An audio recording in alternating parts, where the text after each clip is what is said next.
Assalamualaikum warahmatullahi wabarakatuh. Perkenalkan, nama saya Rahmat Martin Saputra, NIM 200.67012. Baiklah, saya akan memilih media pembelajaran tentang macam-macam media pembelajaran. Media menurut Andreas yang dikutip Bambang Wasti 2008. Media dapat dibagi dalam dua kategori, yaitu alat bantu pembelajaran atau virtual aids dan media pembelajaran yaitu instructional media. Alat bantu pembelajaran atau alat untuk membantu guru atau pendidik dalam memperjelas materi atau pesan yang akan disampaikan.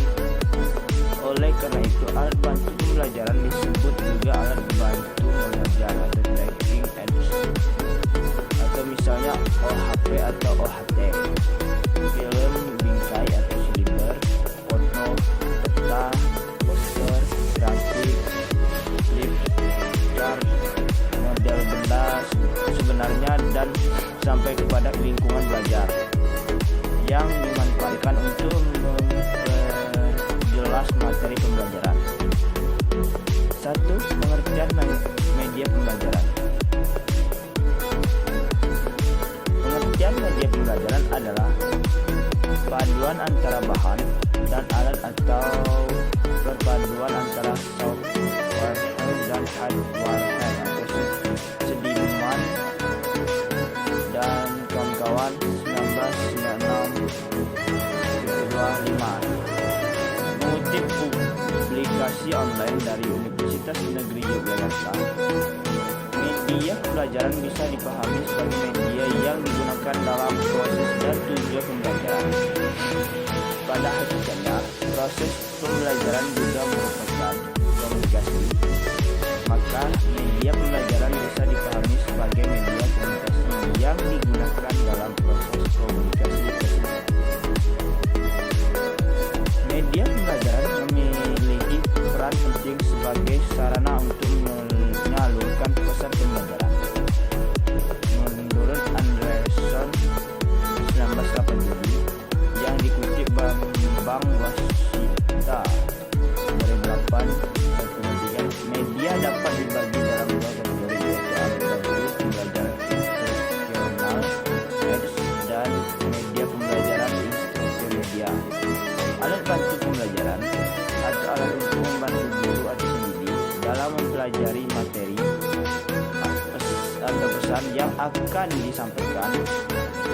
Oleh karena itu, alat bantu pembelajaran disebut juga alat bantu mengajar atau teaching aids, misalnya OHP atau OHT, film, bingkai atau silinder, foto, peta, poster, grafik, flip chart, model benda sebenarnya, dan sampai kepada lingkungan belajar yang dimanfaatkan untuk memperjelas materi pembelajaran. 2. Fungsi dan manfaat media pembelajaran. Amalik 1986 yang dikutip Azhar Arshad pada tahun 2010 mengemukakan bahwa pemakaian media pembelajaran dalam proses belajar mengajar dapat membangkitkan keinginan dan minat yang baru, membangkitkan motivasi dan rangsangan kegiatan belajar, dan membawa pengaruh-pengaruh psikologis terhadap siswa. Penggunaan media pembelajaran pada orientasi pembelajaran akan sangat membantu keaktifan proses pembelajaran dan menyampaikan pesan dan isi pembelajaran pada saat itu. Selain membangkitkan motivasi dan minat siswa, media pembelajaran juga dapat membantu siswa meningkatkan pemahaman, menyajikan data dengan menarik dan terpercaya. Maksudnya bahwa sahnya media pembelajaran paling besar pengaruhnya bagi indera dan lebih lebih dapat menjamin pemahaman. Orang yang mendengarkan saja tidaklah sama tingkat pemahaman dan namanya bertahan pada yang dipahami. Bertahan apa yang dipahami dibandingkan dengan mereka yang melihat atau melihat dan mendengarkan. Levy dan Lenz 1982 yang dikutip Vijay Sanakshi pada tahun 2009 mengemukakan 4 fungsi media pembelajaran khususnya media visual, yaitu 1.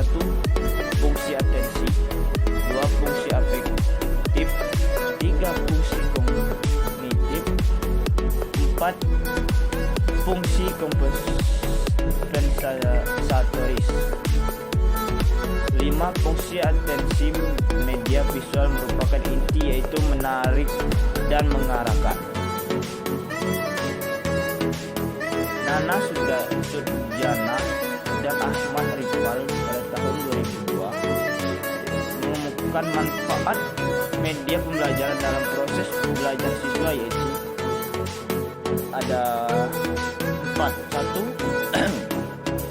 Pembelajaran akan lebih menarik perhatian siswa sehingga dapat menumbuhkan motivasi belajar.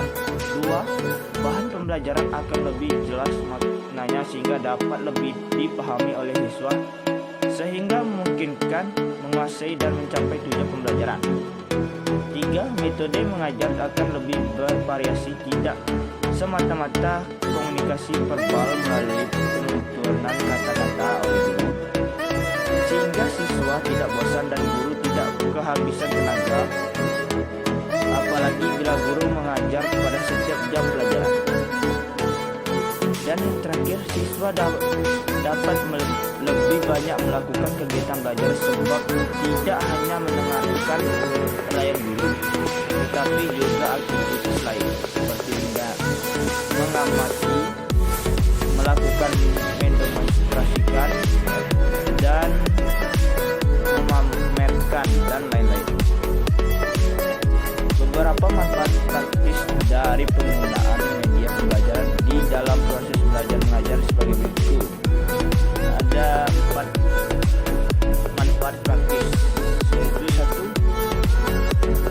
Media pembelajaran dapat memperjelas penyajian pesan dan informasi sehingga dapat memperlancar dan meningkatkan proses dan hasil belajar. 2. Media pembelajaran dapat meningkatkan dan mengarahkan perhatian anak sehingga dapat menimbulkan motivasi belajar. Interaksi lebih langsung antara siswa dan lingkungan. 3. Media pembelajaran dapat mengatasi keterbatasan indera, ruang, dan waktu. Dan yang terakhir, media pembelajaran dapat memberikan kesempatan pengalaman kepada siswa tentang peristiwa-peristiwa lingkungan mereka, serta memungkinkan terjadinya interaksi langsung dengan guru, masyarakat, dan lingkungannya. 3. Macam-macam media pembelajaran. Terdapat banyak sekali macam-macam media pembelajaran. Beberapa media yang paling akrab dan hampir semua sekolah memanfaatkan adalah media cetak dan papan tulis. Selain itu, banyak juga sekolah yang telah memanfaatkan jenis media lain seperti gambar, model, overhead, project atau OHP, dan objek-objek nyata. Macam-macam media pembelajaran dibagi menjadi 2, yaitu media pembelajaran non-elektronik dan media pembelajaran elektronik. 1. Media non-elektronik. Media non-elektronik sendiri terbagi menjadi beberapa bagian, yaitu 1. Media cetak adalah cara untuk menghasilkan atau menyampaikan materi seperti buku dan materi visual statis, terutama melalui proses percetakan mekanis atau fotografis.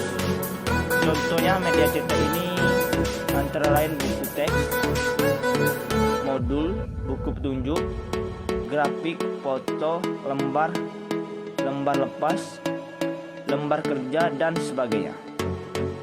2. Media pajangan. Media pajangan umumnya digunakan untuk menyampaikan pesan atau informasi di depan kelompok kecil. Media ini meliputi papan tulis, whiteboard, papan mengetik, papan lancet, chart, dan pemeran. 3. Media peraga dan eksperimen. Media peraga dapat berupa alat-alat asli atau tiruan dan biasanya berada di laboratorium. Media ini biasanya berbentuk modul dan bahannya digunakan untuk menunjukkan bagian-bagian dari alat yang asli dan prinsip kerja dari alat asli tersebut. 2. Media elektronik.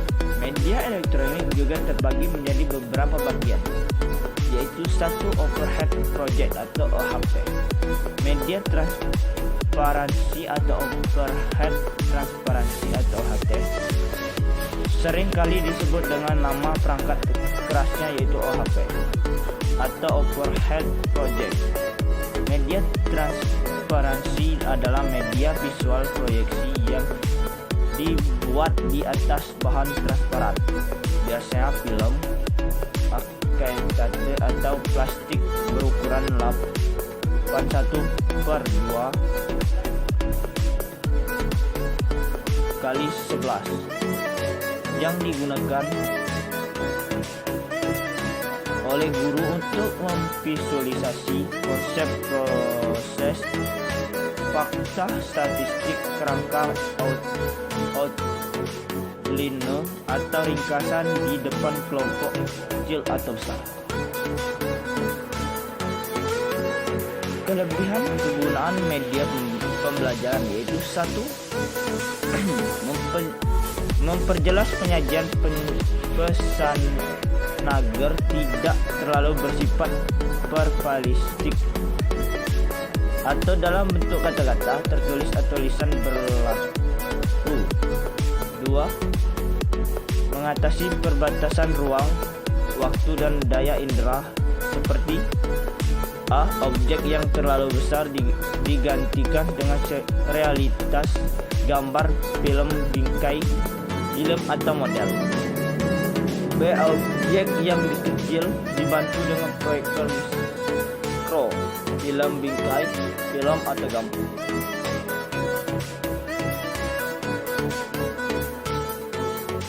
C. Gerak yang terlalu lambat atau terlalu cepat dapat dibantu dengan tema laser atau high speed fotografi. D. Kejadian atau peristiwa yang terjadi masa lalu bisa ditampilkan lagi lewat rekaman, film, video, film bingkai, foto maupun secara verbal. E. Objek yang terlalu kompleks atau mesin-mesin dapat disajikan dengan model, diagram, dan lain-lain. F. Konsep yang terlalu luas atau gunung berapi, gempa bumi, iklim, dan lain-lain dapat divisualkan dalam bentuk film, film bingkai, gambar, dan lain-lain. 3. Dengan menggunakan media pendidikan secara tepat dan bervariasi, sifat pasif anak didik dapat diatasi. Dalam hal ini, media pembelajaran berguna untuk A. Menimbulkan kegairaan belajar, memungkinkan interaksi yang lebih langsung antara anak didik dengan lingkungan dan kenyataan. B. Mungkin anak didik belajar sendiri-sendiri sesuai kemampuan dan minat masing-masing. Kelemahan audiovisual terlalu menekankan pada penguasaan materi daripada proses pengembangannya dan tetap memandang materi audio visual sebagai alat bantu guru dalam proses pembelajaran. Baiklah, itulah media pembelajaran yang bisa saya sampaikan. Bila ada salah kata, saya mohon maaf. Saya akhiri. Wassalamualaikum warahmatullahi wabarakatuh.